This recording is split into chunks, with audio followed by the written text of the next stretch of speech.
how to better understand shadows. That's the topic we're going to talk about today. And I want to show you something interesting that if you know and if you're aware of, you'll be able to paint much more believable paintings or sketch, use pencil, whatever you like. So I want to show you what happens when just normal sunlight hits an object. So let's say we have this, just a kind of ball laying down on the ground, okay?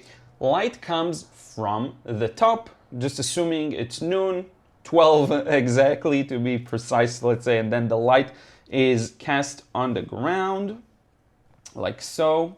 Now, what is a shadow? A shadow is an area where light cannot reach. So what will happen is light comes directly from the top, and you'll notice it can reach any point on this ball up until it gets here. So here it basically changes, assuming it comes exactly from above. From this point downwards, light cannot reach, okay? Because it's turned away from it. I'm going to show you an example with a box soon. So what will happen is we're going to start to have a shadow down here. But here's the interesting bit. The ground itself, assuming it's, whatever, it could be asphalt, it could be a sandy kind of road, it could be the beach, whatever it is, this could be a beach ball.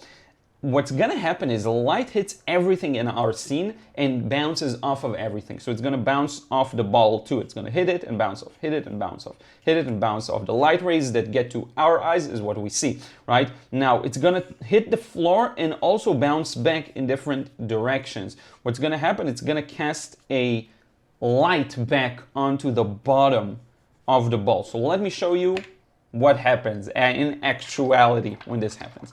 We're going to have a gradual transition where from this point on, light cannot reach. Now, it's gradual because the ball gradually changes its angle.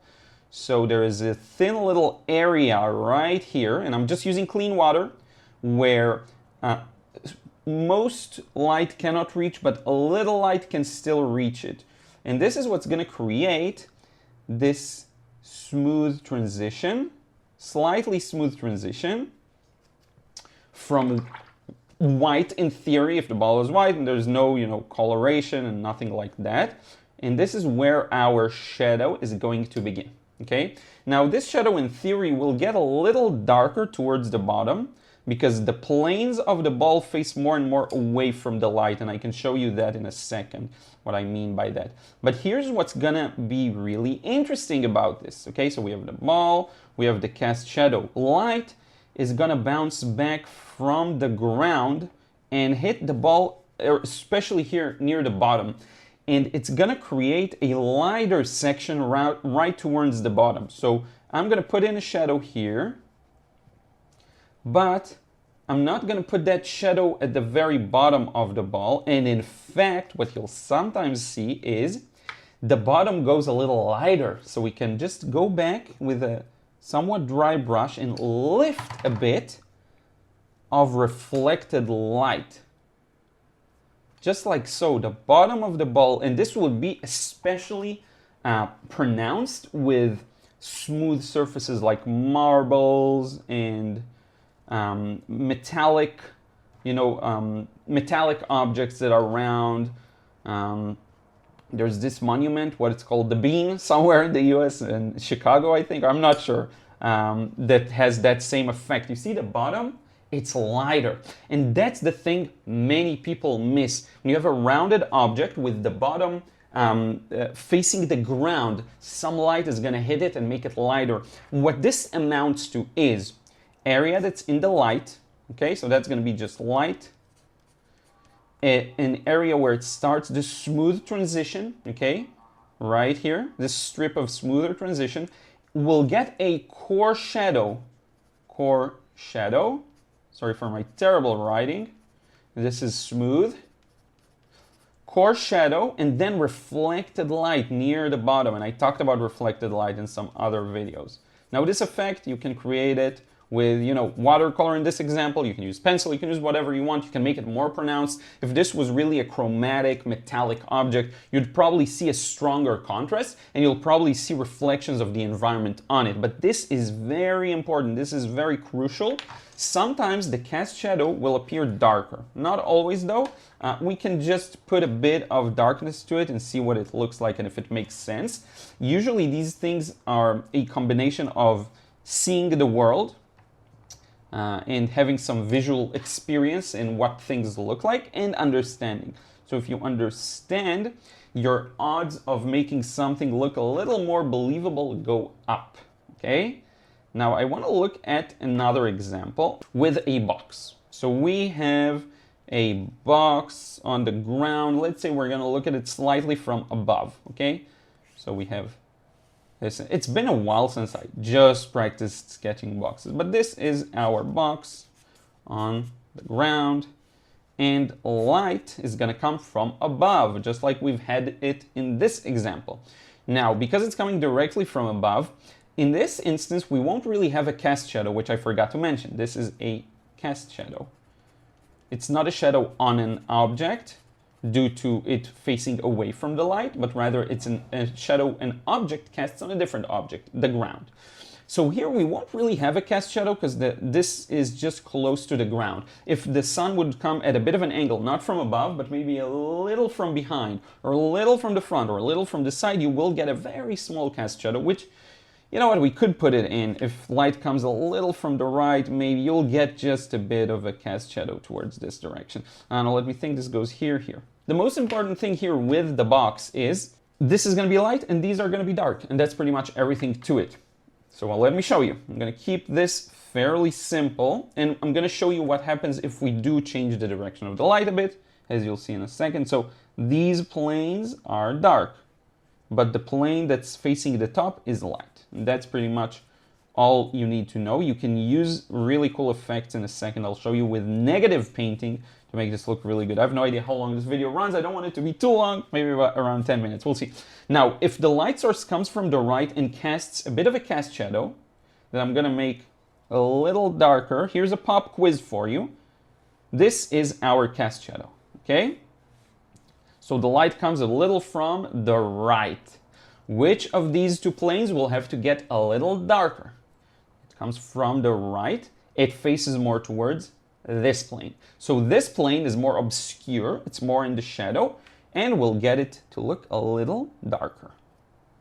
And that will create a more believable impression. This is why when you paint against the light, so we're here against the light, everything is dark in front of us, right? But it's kind of a mid-value because the light pours through objects a little more complex, but generally speaking, right? You're just looking at a dark silhouette of a building. And when you paint with the light, you get to see more of the mid-values and the highlights, okay? This is why different patterns like this occur. So again, if we were to paint this and this was just a building, we're an ant here, little tiny ant looking up at this thing. What we'll see is a building that's going to look like something like this, okay? And this is going to be the ground, and all we're going to see is Sky Full of Lighters. That's a song from the early 2000s, or I don't remember. I don't know why that popped in my head. Let me know when this song is from. I don't remember. That's why you'll just see when you paint against the light, you will simply see a dark blob of, let's say, a building, right? And then the good old, let's put in some windows, make it look like an insane asylum mostly here in this example. And maybe the light, the sunshine comes and pours through. So maybe we're actually going to lift, if we do get to see some sunlight, we can lift a bit of sun rays very roughly here. Let's say light poured through, and you would emphasize this effect even more with warms and cools and temperatures. But in any case, I totally digress. If you look at the other side, you'll get to see more of the mid values and so on. Now, if you know this, if you're armed with this knowledge, and by the way, you could make it more obvious, this effect.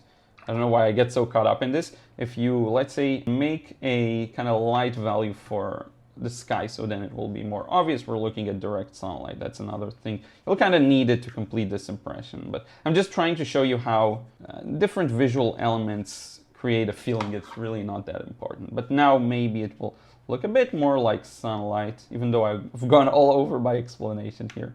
When in context, the rest is a little darker, but that's fine. Now, if you know this, you have this knowledge, the next time, for example, you paint a boat, like the boats we just recently painted. You have a boat, and actually we're looking at it from the other side. And let's say the bottom part of it is a little rounded, right? So you know this now. And with that knowledge, you can tell that because the boat it's a combination of a square, when you think about it, it has this hard transition in direction from this facing up to this facing to the side, right? And maybe there's a stripe here, decorative thing.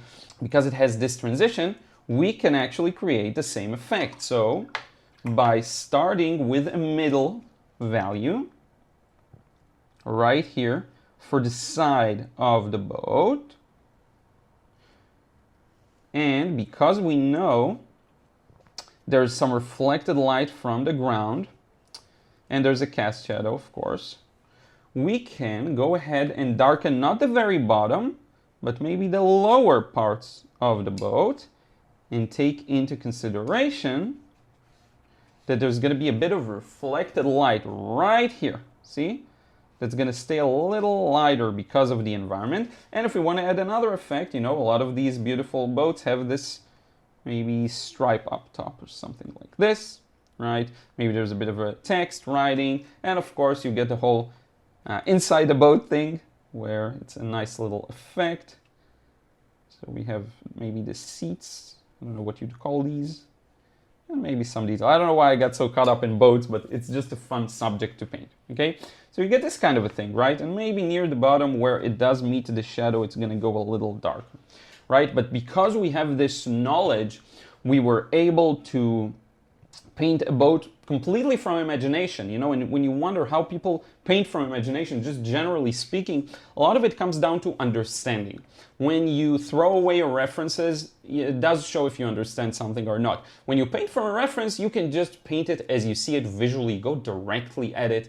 And you know what? You'll get a wonderful result, and I'm a big fan of painting this way. I've painted this way for a long, long time, trying to almost blur my vision, you know, by contracting my muscles and seeing things a little blurry so that I see the essence of it, the shapes, the large shapes and details, not necessarily the finer transitions. But if you do want to make art that's more believable, more accurate, invent some of it, this is one way that could really help you. I hope this makes sense. This is how to better understand shadows, whether you're just painting a simple abstract ball or a box or a building or a boat. Hopefully that makes sense.